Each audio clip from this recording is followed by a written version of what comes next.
Hello all. Hope you're enjoying the lovely winter here in Brisbane. When Pete, and first of all, thanks Pete for organizing this. I was working on some of this back when we were submitting.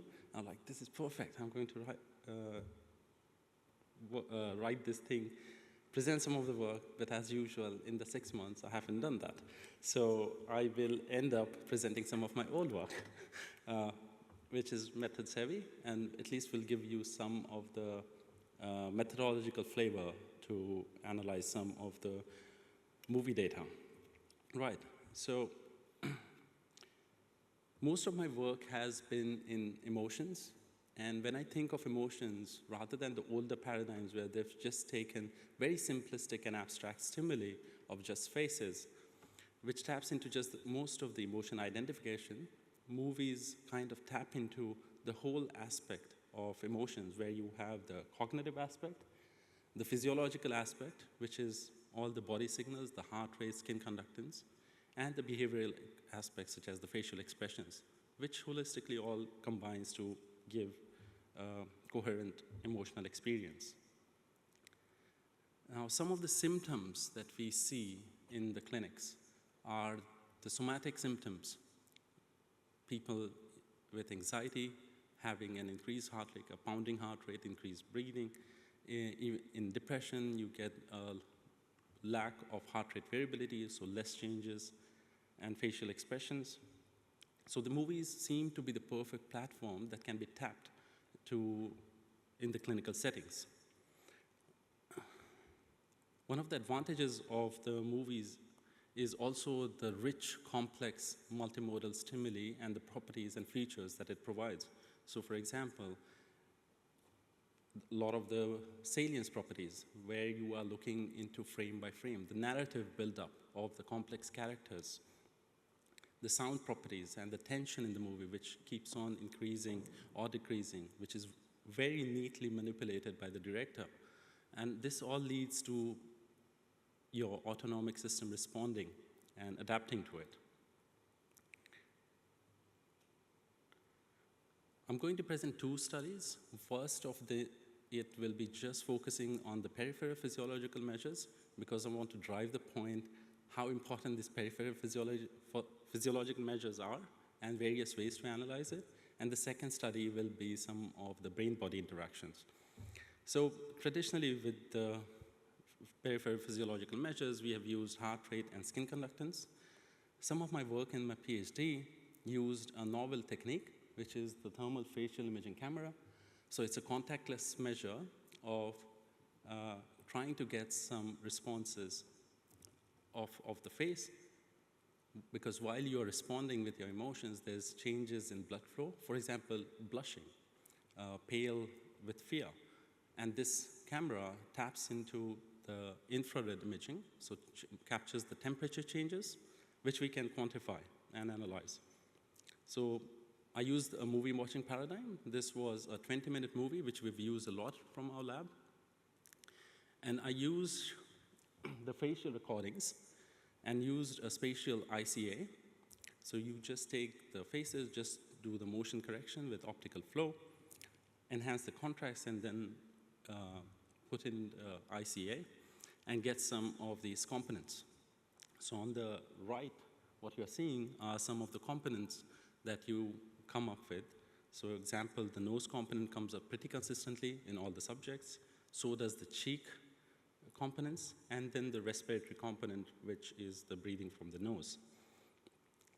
These are the traditional components that have been found with the thermal imaging camera, and I focused on the nose tip temperature. So in the top, you see the nose tip signals from all these subjects while they were watching the movie. And on the right side of it, I've plotted the frequency power. It seems to have not any of the respiratory frequency built in it. So that means we have specific temperature signals, blood flow signals from the nose tip. We validated it with the skin conductance. Traditionally, it has been shown it has an inverted relationship with the skin conductance, and that's what we find here as well, that it's very anti-correlated, tested with permutation testing. And lastly, we did some intersubject correlation analysis with the signals. This is probably one of the first studies which use intersubject correlations on the thermal facial signals. And we found a pretty good group level consistency about how subjects respond to other movies, pretty much as what we have shown or other people have shown, especially Uri Hassan, that even in the brain there's a lot of intersubject synchrony while people are watching the movies. The same is found in the skin conductance as well. So this study I just want to drive the point, like how important the peripheral physiological signals can be and can be leveraged in movie watching data. You can annotate these to the movies and try to look into event-locked analysis as well. The second study that I'm going to talk about is the actual brain-body interaction with the brain-heart coupling. So if people are not familiar with intracranial EEG, this is signals that we acquire from electrodes and implants directly into the brain, and they give really fantastic signal-to-noise ratio. In patients with epilepsy, you usually implant a lot of electrodes. The whole point being that you want to, or at least the epileptologist wants to find out the region of the brain where the seizures are coming from. So the patient is implanted with all these electrodes, and they lie in their room with these electrodes for maybe 4, 5, 6 days, continuously having the recordings. And while they are there, I go up and I show the movies, which I can record the activity, and it gives a pretty rich data. From a mesoscale perspective, it gives really high spatial resolution as to where your electrode contacts are, and even the temporal resolution, which is very high.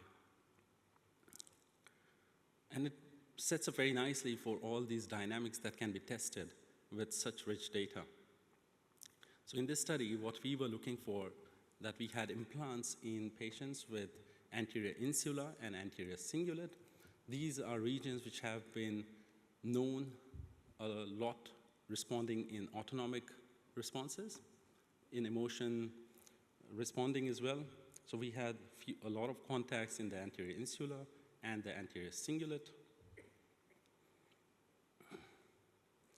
And then it was the same movie as was used for the peripheral physiological signal study that I showed before, and I annotated and quantified these features of saliency. So with a computer vision algorithm, you can take frame by frame and where people are most likely to look at specific parts of the frame.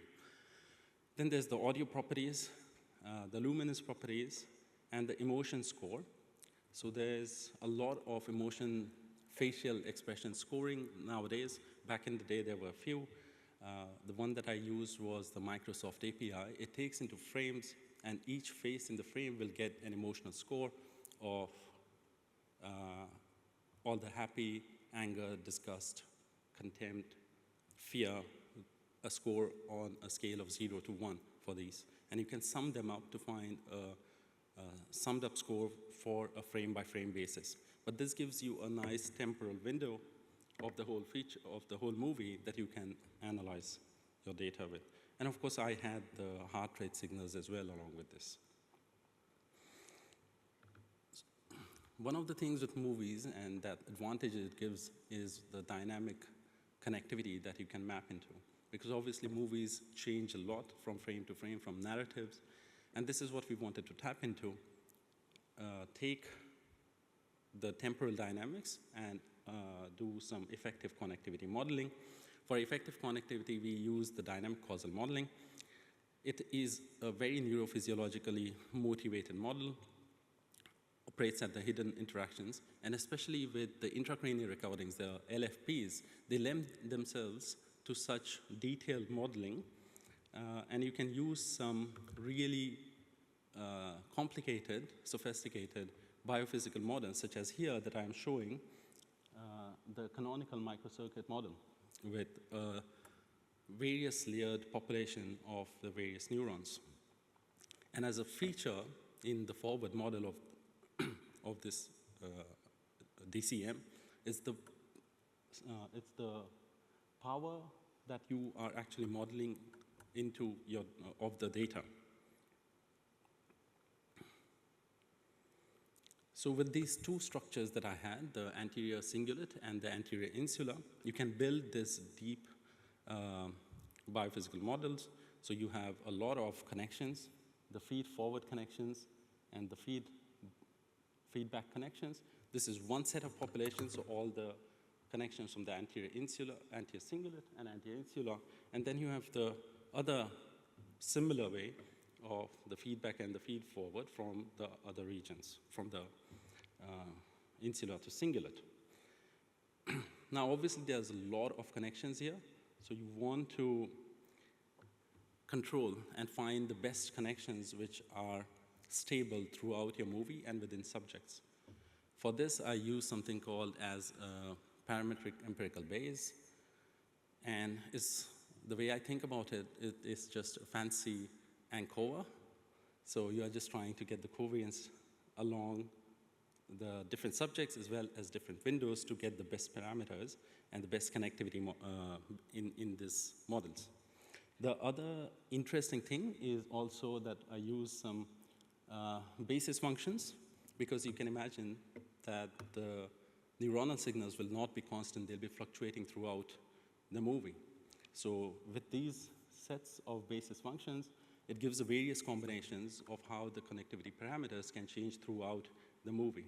And we use this to get the specific model with the specific connections, which we can then look for correlational results.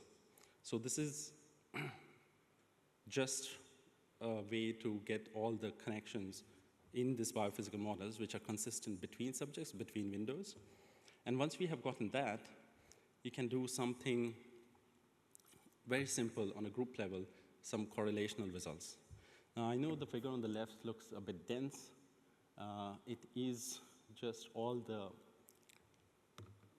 anterior insular feed-forward connections, anterior insular feedback connections, anterior cingulate feed-forward connections, anterior cingulate feedback connections, a lot of the emotion properties, the movie properties that I've shown, and for the heart rate coupling, I used the low frequency and the high frequency ratio, which taps into both the low frequency and high frequency of heart rate, which takes into both the sympathetic as well as the parasympathetic ratio. So on the right side is the dense, easier version or take-home message from the study. And what we found is that the connections from the feed-forward connections from the anterior insula is the one which is related to the heart rate properties. So this is something not new. We had done a previous study with Michael and his postdoc, and they have found similar things. There's also the work from Bud Craig and other people who have at least hypothesized that the posterior insula takes all the signals from the body, puts it on forward towards the anterior insula, where all the confluence of integration of other information takes place. And anterior cingulate cortex is where all the exteroreceptive features, all the external stimuli of the movie is integrated and followed up into the anterior insula. So this study kind of tells you about the connectivity dynamics between these two important structures and how they are related to this multimodal information of the exteroreceptive features as well as the internal body features.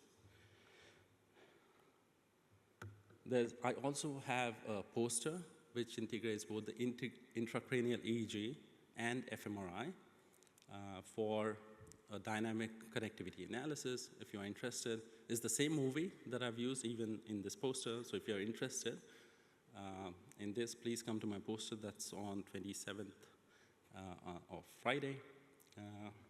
And with that, I think I'd like to conclude and tell that these physiological measures are as important, and it's almost a plea when in fMRI, people should collect most of the fMRI, along with the fMRI data, a lot of these physiological signals. They not only give you a sanity check as to what people were doing in the scanner while they were watching movies, but they can be leveraged to integrate all these brain-body interactions.